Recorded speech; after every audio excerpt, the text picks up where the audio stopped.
What's up, Laker fans? The Lakers have signed Yi Jianlian to a 1-year, $8 million deal with incentives. Let's take a closer look at his game and what we can expect from him in the upcoming season.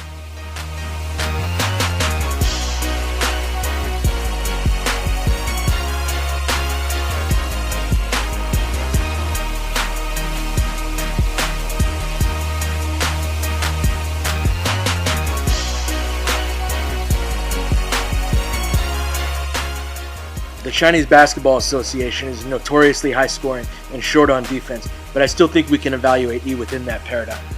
I suspect that a big part of the appeal of his game was his ability to use and set screens, which is a foundational principle within what I expect Luke to bring to the Lakers. He does a nice job of making contact on his screens and freeing up teammates.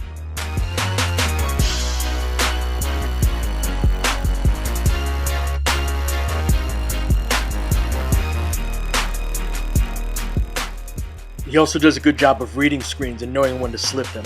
He reads that his defender is up way too high, so he just slips to the basket for an easy dunk. This is bad defense, but a good read nonetheless.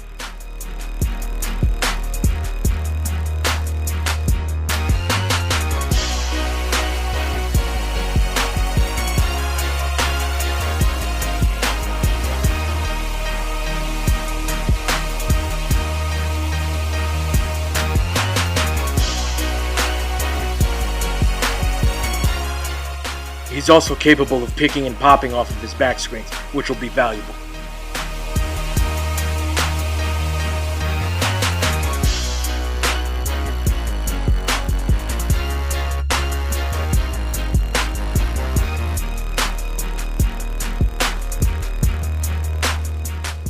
Speaking of his outside shooting, I think his capability here is oversold. He's not bad by any means, but if you're looking for a knockdown stretch 5, he's not that either. He has a pretty slow release and takes a lot of shots just inside the three-point line, although that second part can be changed. I'm going to let this play a bit, and here are all of the jump shots he took in the 3 games of his that I watched.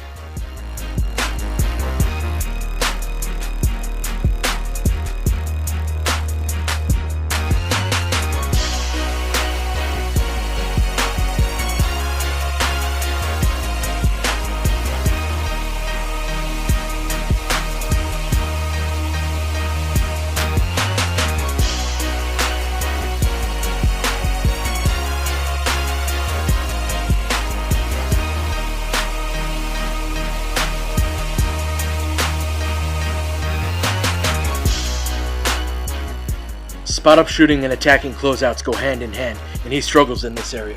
His biggest issue is the lack of a pull-up game. Once he starts driving to the basket, he can't stop.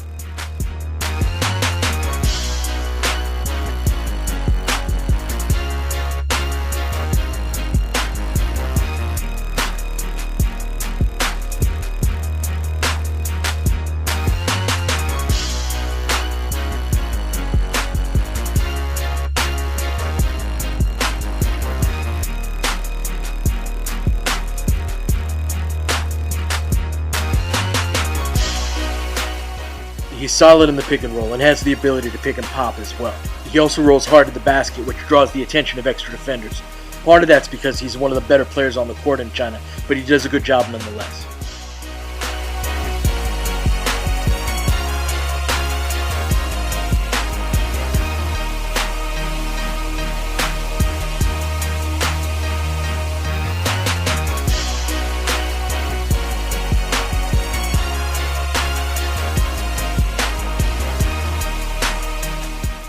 Team USA did a lot of switching on pick and rolls, and I thought Yi did a good job of sealing smaller defenders when they did.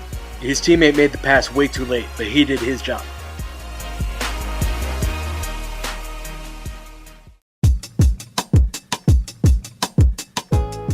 His value in transition is mostly as a rim runner, where he's good at beating other bigs up court.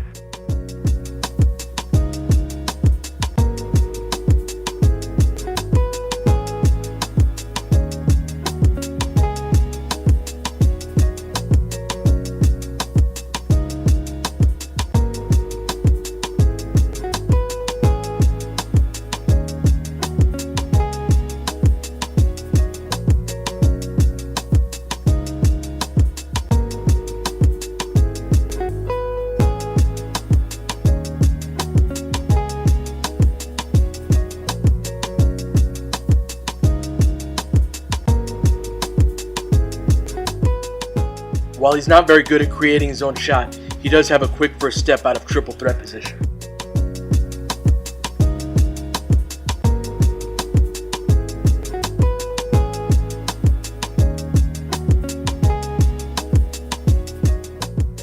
Aside from a decent rip through, he doesn't have much in the way of triple threat or off the dribble moves.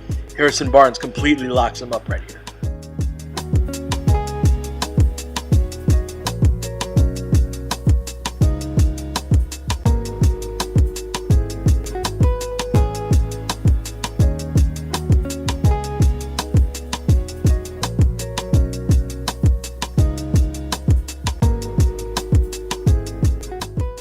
In the post, he uses good footwork to establish deep position, often utilizing a reverse pivot to seal his man.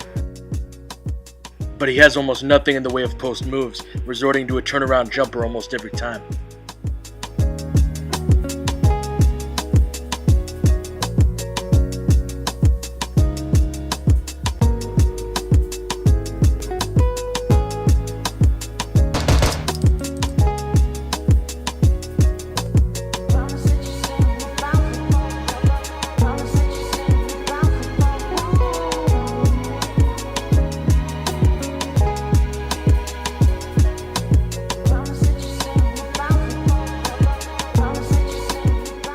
It's hard to project him as a passer because in China he gets double teamed in the post, and as you saw in the last section, that's unlikely to happen in the NBA.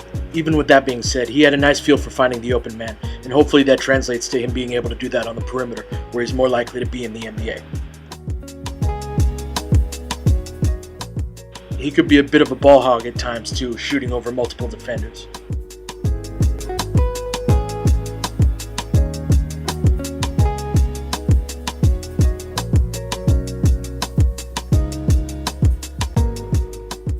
I was honestly shocked at how good E was at blitzing or trapping pick and rolls. He has very quick feet and great agility. On this one, he walls off Jimmy Butler 35 feet from the basket and contains him the rest of the way. Kyle Lowry puts a speed dribble on him here, but still can't turn the corner. This ability to switch and blitz on the perimeter is becoming more and more important. We saw both Steven Adams and Tristan Thompson do this a lot in the playoffs last year.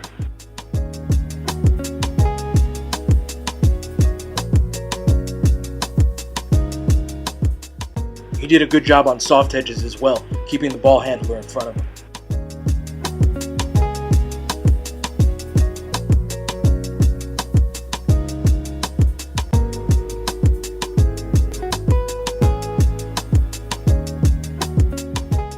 He demonstrates his quick feet in isolation situations on the perimeter as well. Here he does a nice job of staying in front of Paul George.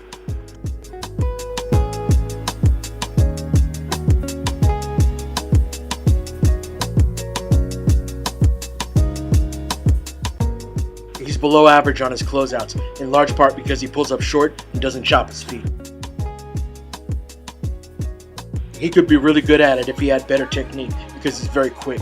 Watch how he contests this shot twice.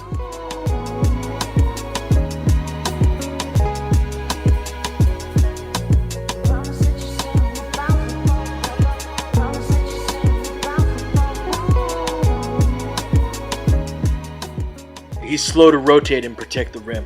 He gets himself dunked on here because of it.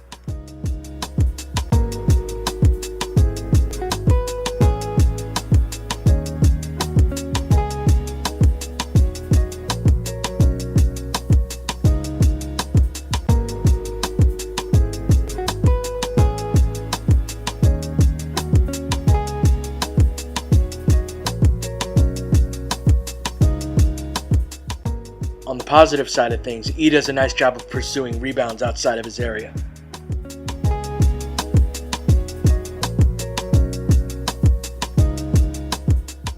But this is an area where he really struggles with the physicality of NBA players. DeAndre Jordan walks him under the basket and almost dunks on him on a free throw here.